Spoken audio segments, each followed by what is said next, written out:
أحب الوفاء بشتى الصور، أحب الوفي الأمين الأغر.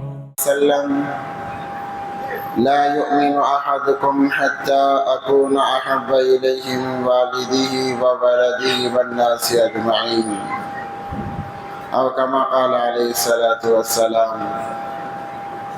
اللهم صل على سيدنا مولانا محمد في أول كلامنا، اللهم صل على سيدنا مولانا محمد في أوسط كلامنا، اللهم صل على سيدنا مولانا محمد في آخر كلامنا.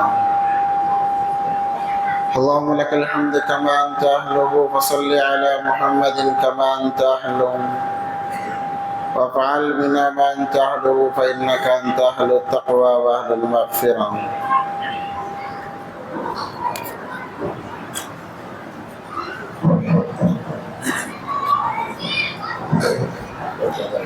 یہ لے لیتے شروع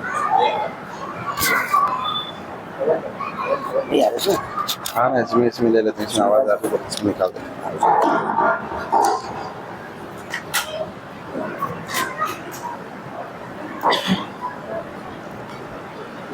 اللهم صل على سيدنا محمد وعلى آل سيدنا محمد وبارك وسلم. محترم و معزز سامعین کرام، بزرگان دین، ایک مرتبہ دل کی گہرائیوں کے ساتھ درود پاک پڑھ لیں. اللهم صل على سيدنا محمد وعلى آل سيدنا محمد وبارك وسلم. محترم و مکرم ناظرین و سامعین گرامی، آج کا دن ہمارے لیے بہت ہی زیادہ اہمیت کا حامل ہے. بڑا ہوتا رہا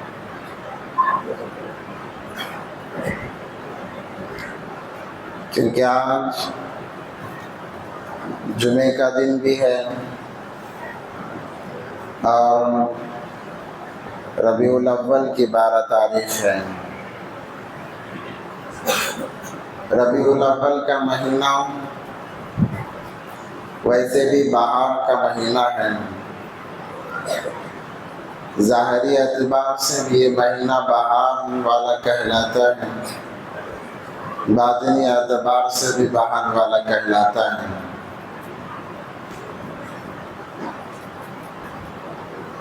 اللہ تبارک و تعالیٰ نے جب انسانیت کو اندھیروں سے نکالنا چاہا، گمراہی سے نکالنا چاہا، تو اللہ تبارک و تعالیٰ نے اس کے لیے نبی صلی اللہ علیہ وسلم کو دنیا میں بھیجنے کا ارادہ فرمایا، اور 12 مہینوں کے اندر ربیع الاول والے مہینے کا انتخاب فرمایا.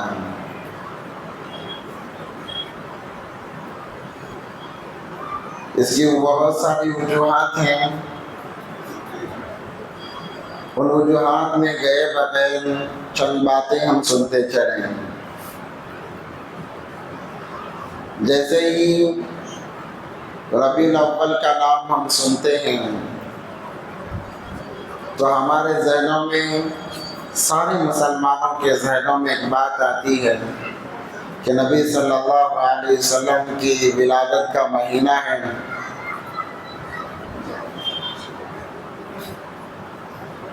اور اس مہینے کے اندر 12 ربیع الاول کے دن ہمیں خوشی منانا ہے. جب پوچھا جاتا ہے کس بات کی خوشی منائیں،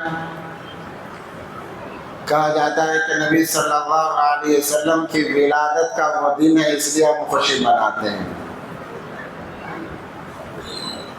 اور خوشی کیوں نہ منائی جائے؟ اللہ تبارک و تعالی نے اپنے حبیب پاک صلی اللہ علیہ وسلم کو انسانیت کی ہدایت و رہنمائی کے لیے اس دن بھیجا. خود اللہ تبارک و تعالی نے اس بات کی خوشی منائی اور کہا کہ میں نے اپنے حبیب صلی اللہ علیہ وسلم کو دیکھ کر تم پر احسان کیا ہے، احسان جتلایا ہوں۔ ساری کائنات کو نور سے منور کر دیا گیا، روشن کر دیا گیا، تاریکی کو، اندھیرے کو ختم کر دیا گیا نبی علیہ السلام کی ولادت پر۔ کتابوں میں لکھا ہے جب نبی صلی اللہ علیہ وسلم کی ولادت و سعادت ہوئی، ساری دنیا کی تاریکی ختم ہو گئی۔ اس سے پہلے جو کفر کا بول بالا تھا، شیطانیت ساری دنیا پر قبضہ کیے ہوئے تھی، نبی علیہ السلام کی ولادت پر وہ ساری کی ساری ختم ہو گئی۔ قیصر و کسریٰ کے بڑے بڑے 4 مینار گر گئے، 1000 سال سے جو آگ جل رہی تھی وہ آگ اچانک بجھ گئی، بلکہ یوں محسوس ہوتا تھا اس وقت میں کہ اللہ تبارک و تعالیٰ نے دنیا کو روشن اور منور کر دیا۔ مگر اس کے ضمن میں ایک بات ضرور سمجھنی چاہیے، خوشی 2 طرح کی ہوتی ہے، ایک دنیاوی خوشی ہے اور آخرت کی خوشی ہے۔ دنیاوی خوشی کے اندر لہو و لعب ہوتا ہے، شریعت کا پاس و لحاظ نہیں ہوتا، مگر آخرت کی خوشی کے اندر شریعت کا پاس و لحاظ ہوتا ہے، دین کی اہمیت کو سامنے رکھا جاتا ہے، تب خوشی منائی جاتی ہے۔ 12 ربیع الاول کو جو خوشی منانے کے لیے کہا جاتا ہے وہ کون سی خوشی ہے، اس بات کا سمجھنا بہت زیادہ ضروری ہے،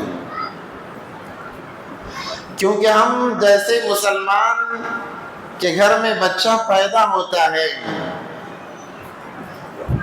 نبی علیہ السلام نے فرمایا العلم من المہد الی اللحد، علم ماں کی گود سے قبر کی گود تک کا ہے، یعنی بچہ پیدا ہوا تب سے لے کر قبر کی گود تک وہ شریعت کی پابند میں رہے گا، ماں کی گود میں آیا تب سے شریعت لاگو ہو گئی، اب قبر کی گود میں بھی جب جائے گا تو اسے سیدھی کروٹ بٹھایا جائے گا جو کہ شریعت کا ایک حصہ ہے، اب وہاں پر شریعت اس کی ختم ہوتی ہے، اس کے اندر ساری چیزیں آ گئی، ہماری خوشی آ گئی، غم آ گیا، ساری چیزیں اس کے اندر شامل ہیں۔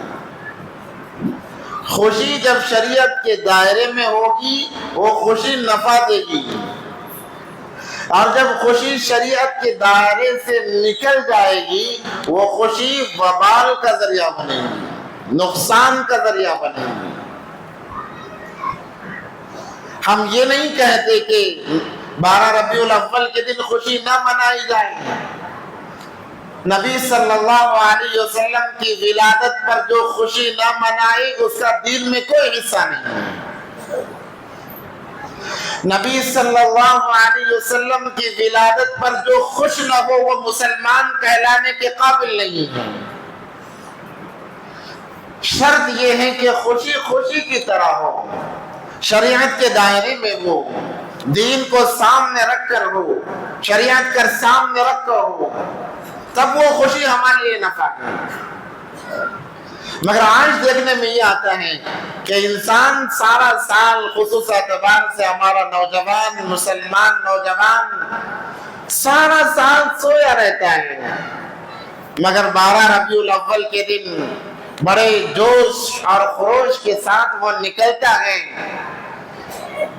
نعرے لگاتا ہوا، سر پر پٹیاں باندھتا ہوا، خوشی مناتا ہوا، حق ہے مسلمان ہونے کے ناطے منانا بھی چاہیے۔ جیسے میں نے کہا خوشی کو شریعت کے دائرے میں منایا جائے، 12 ربیع الاول کا دن ہمارا سارا کا سارا خوشی میں گزرتا ہے، بہت اچھی بات ہے، نبی علیہ السلام کی ولادت کی خوشی بہت اچھی بات ہے۔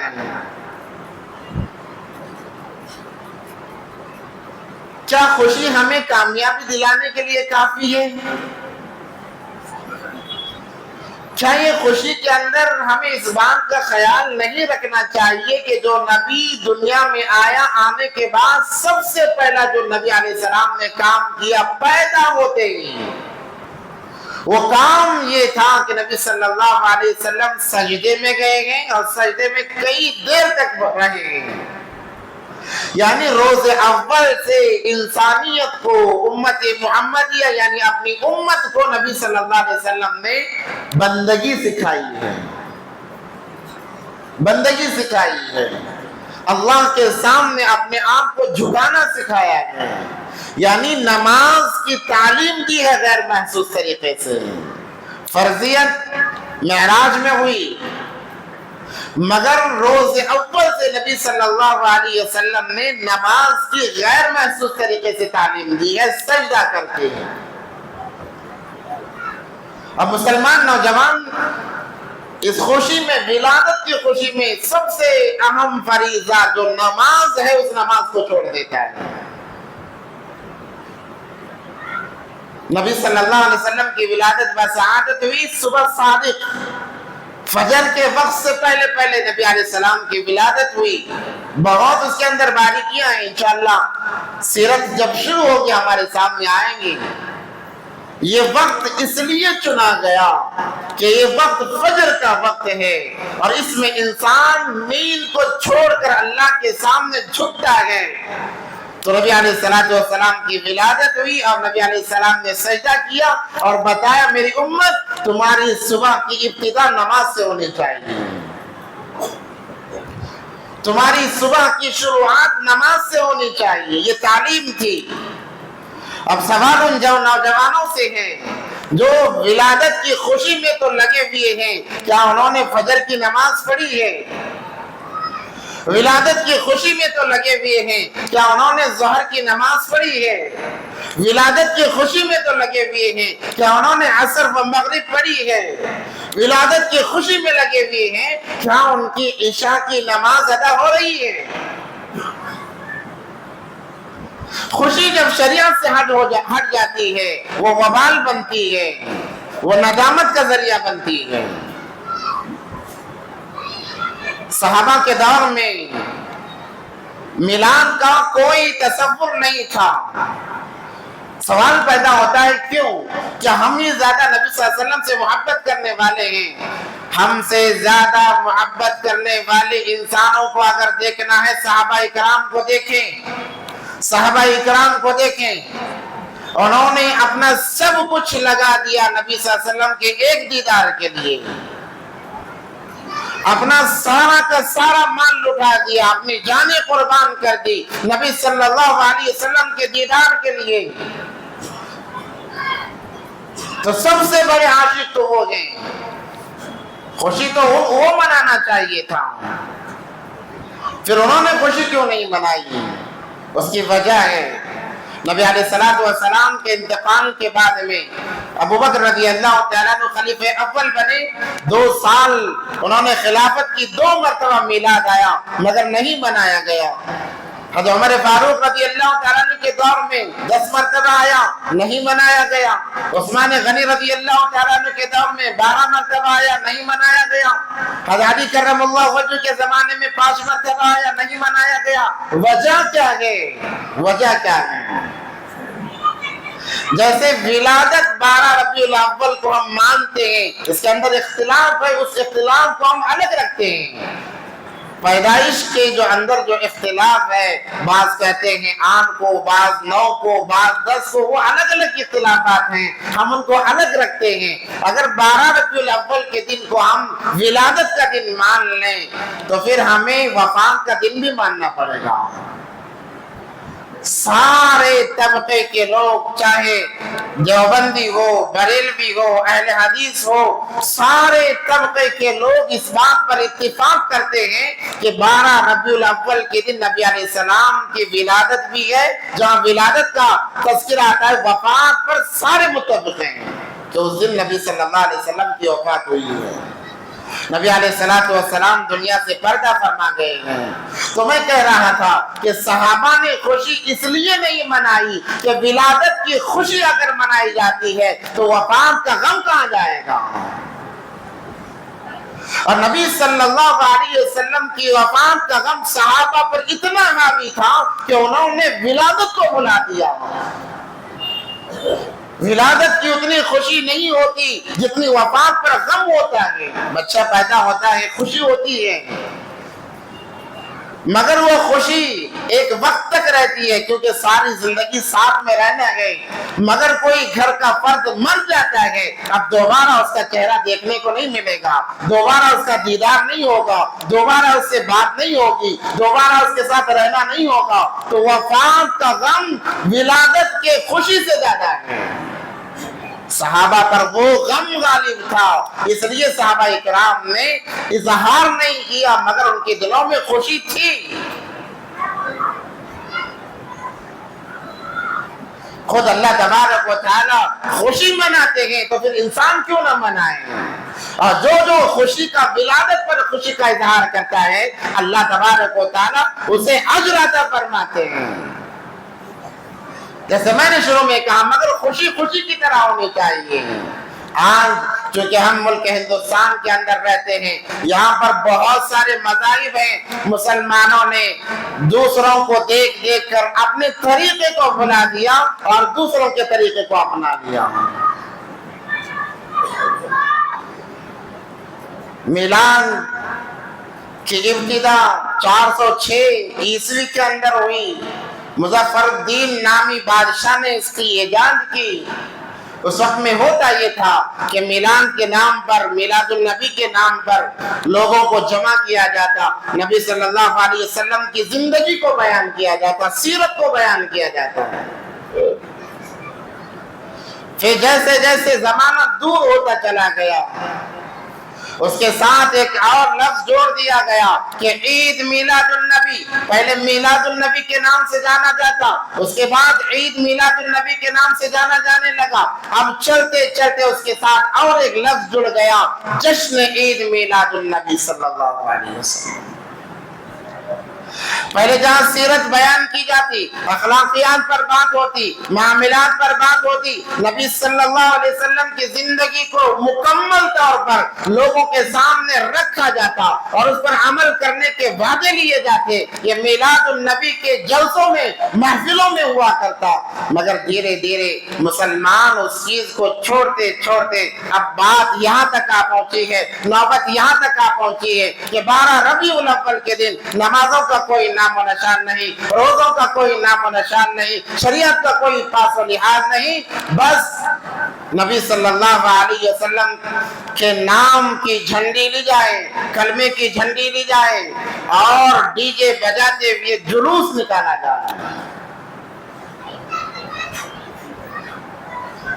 آج نوبت یہاں تک آ کر پہنچی ہے۔ خوشی کے اندر لوگوں کا مل کر کسی جگہ چلے جانا، اس کو منع نہیں کیا گیا ہے، طریقہ صحیح ہونا چاہیے، طریقہ صحیح ہونا چاہیے۔ آج ہم نے سارے دین کے طریقے چھوڑ دیے، سارے غیروں کے طریقے ہم نے اپنا لیے، اور یہ جلوس کا جو نام دیا جاتا ہے وہ عیسائیوں سے لیا گیا ہے کہ عیسائی حضرت عیسیٰ علیہ السلام کی ولادت پر خوشی مناتے، 25 دسمبر کو وہ خوشی مناتے ان کے برتھڈے کے نام سے اور جلوس نکالتے۔ تو پھر مسلمانوں نے بھی دیکھا وہ کرتے ہیں، ہم کیوں نہ کریں؟ پھر مسلمانوں نے اس کو اپنانا شروع کیا۔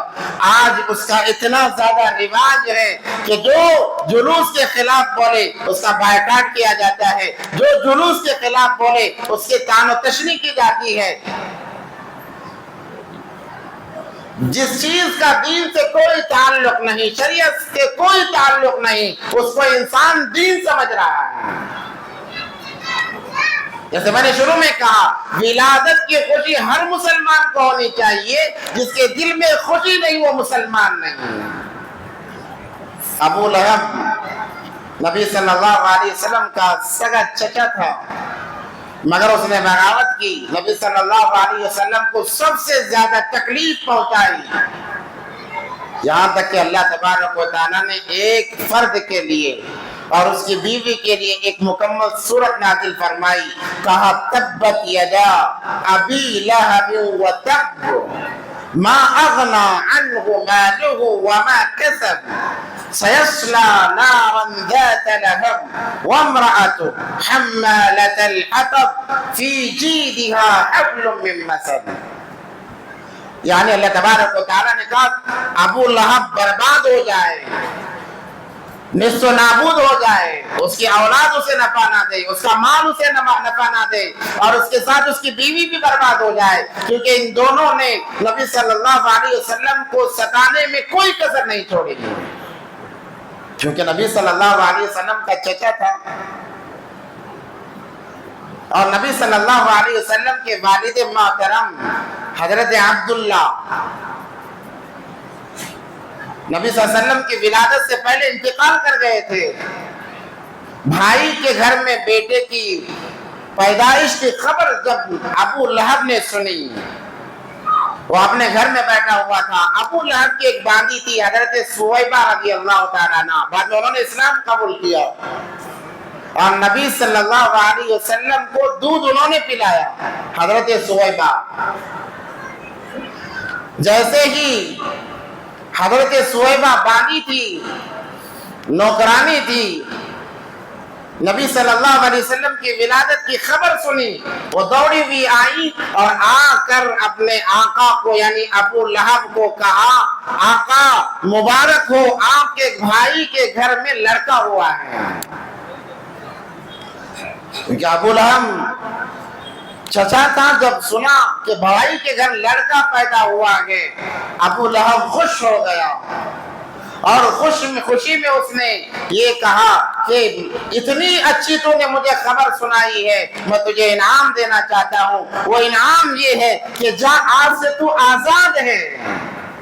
تو باندھی تو وہ نوکرانی تھی، مگر تو نے اتنی بڑی خوشی کی خبر سنائی ہے، جا آج سے تو آزاد ہے.